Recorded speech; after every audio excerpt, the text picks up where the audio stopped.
Narito na naman tayo para sa isang napaka-sweet, nakakapanabik at sobrang trending na love story nila Kalingap Jomar at Carla. Ay aking makilala. Para sa pagpapatuloy ng ating love story ay dito na nga makikita natin kung magpapatuloy pa ba ang kanilang love team dahil noong nakaraan ay nagkaroon sila ng napakalaking misunderstanding dahil parang nabasted ni Ate Carla si Kalingap Jomar na makikita ninyo sa ating nakaraang video. Dahil nga sa sakit na nararamdaman nito ay talagang nag-inom pa nga si Kalingap Jomar sa sakit na kanyang nararamdaman at noong pumunta si Ate Carla ay hindi niya naiwasan na parang paalisin ito dahil hindi pa siya makamove on sa mga sakit na naramdaman niya noong nakaraan sa sinabi ni Ate Carla. At sa tagal nun ay ngayon pa lamang sila ulit magkakausap, kaya panoorin natin ang mga mangyayari.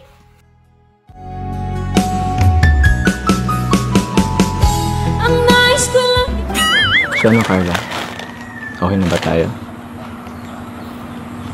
Opo, okay na po. Sure yan, ha? Actually, kahit ako medyo nagilty din dun sa ginawa ko. Ayoko sanang, masakit din naman sa akin na umalis ka. Ayoko man na, di naman ibig sabihin tinabay kita. Siguro, walang talaga ako mood dun sumama sa inyo. Tsaka, nanisin kasi ako kay Kuya David mo. Ang kulit ba naman nun? Lagi pati niyang inaasar. Siguro kung ikaw pa na unang pumunta doon, baka sumunod rin ako eh. Kaso, Kuya David mo kasing nauna. Lagi ba nang aasar? Okay lang po. May kasalanan din naman po ako eh. Pero Carla, meron gustong ipaalala lang din sa'yo, ha? Pero, Paalala po. Pagyan mo ng hawakan mo naman ng pagyan. Basta, ngayon lang. Wala pa naman sila mama papa mo. Yan. Gusto ko lang paalala sa'yo na kahit binastid mo ako, tingin ka muna sa akin. Kung ano ako'y tanggap mo na, hindi ka rin Nakakatuwa naman si Kalingap Jomar dahil bilang lalaki ay siya talaga ang parang nag-handle sa pag-uusap nilang dalawa at dito siya talaga ang humihingi ng sorry sa kanyang mga nagawa at kahit na binasted siya ni Ate Carla ay hindi pa rin talaga siya susuko kahit na anong mangyari. Masakit din naman sa akin na umalis ka. Ayoko man na, di naman ibig sabihin tinabay kita. Siguro, walang talaga ako mood dun sumama sa inyo. Tsaka, nanisin kasi ako kay Kuya David mo. Ang kulit ba naman nun? Lagi pati niyang inaasar. Siguro kung ikaw pa na unang pumunta dun, baka sumunod rin ako eh. Kaso, Kuya David mo kasing nauna. Lagi ba nang aasar? Okay lang po. May kasalanan din naman po ako eh. Pero Carla, meron gustong ipaalala lang din sa'yo, ha? Pero, Paalala po.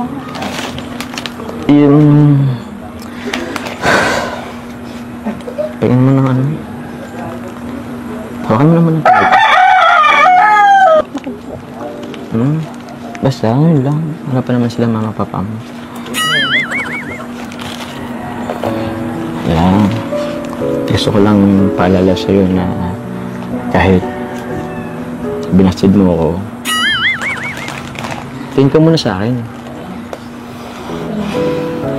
Na kahit binastid mo ako, patuloy pa rin ako manliligaw sa'yo. Bakit? Tingin ka sa akin. naman ang bawat panaginip ko. Ikaw lang ang At makikita nga natin na ang pangsusuyo ni Kalingap Jomar ay talagang tumarab kay Ate Carla dahil hindi na niya naiwasan na mapangiti. At syempre, nakikita din natin na parang magkakabati na nga silang dalawa dahil gumagaan na ang tensyon sa pagitan nila. Tingin ka sa akin. Bakit? Makulang po akong tubig po. Okay lang, di naman ako na uhaw eh. Bro, ano yun? Basid ba ako ulit? Di kukuha lang yun ng tubig, huwag kang mawala ng pag-asa. Kakasuyo ko pa lang eh. Parang ano nga eh, parang iba yung ano, parang kinilig siya. Kinilig ba? Nakita mo?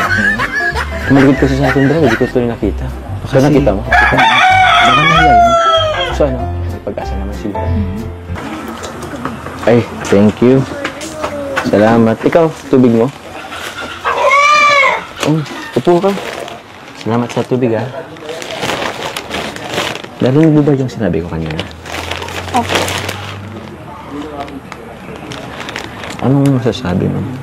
Okay lang ba? Buti naman. Actually, wrong timing din talaga ako that time eh. Kasi alam ko naman na yun, naumpisa pa lang yung pag-aaral nyo. Siyempre, hindi pa ano yung schedule sa'yo. Tapos, yun nga, namatayin ka rin ng mahal sa buhay. Yun nga si lolo mo. Kaya, ewan ko ba, ba't ko yun sinabi agad? Siguro nadala lang siguro ako ng pressure. Mga sabi ng ibang tao. Kaya, Hanggang wakas ay tayo ng dalawa. Palagi kang naman ang isip. Iba talaga ang nagagawa ng pressure sa ibang tao.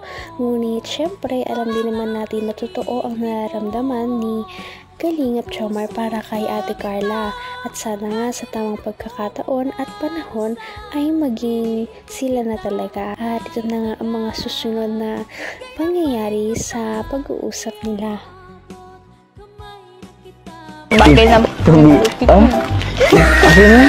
Ba't mo sinagal? Ang pangit ng buhok ko. Akin baka magbago pang isip mo. Nag-boy kami po. Sorry na bro, ang pangit. Akin na, flat yung hair. Akin na muna. Ang bihira, baka ma-turn off ka tuloy sa akin yan. Ikaw kasi kasalanan mo din naman ito eh. Bakit po ako? Tapos yung blessed mo ako. Alam ba, nung blessed mo ako, grabe. Dami kong ginawa sa buhay ko. Ewan ko, palaywara yung buhay ko dahil. Tsaka, gusto ko lang din magpapansin sa'yo. Kung magre-react ka man lang sa mga ginawa ko. Bakit ka tumatawa? Wala po. Napansin mo ba yung kuko ko? Oo nga po, ba't po tinanggal mo na po? Wala. Ang dami kasing pangit tingnan. Kasi daming dumi eh. Hindi pala ako marunong. Daming isang nakalagpas at kuko ko. Ayan mo na. Tsaka huwag mo na ipalala yun. Tapos naman na yun. Importante naman, masaya na ako. Basta sabi mo, tuloy pa rin ako pumayag ka na. Kayo pong bala po. Kaya, may asahan ba ako sa'yo? Ano naman yung pakiramdam mo na tuloy pa rin ako?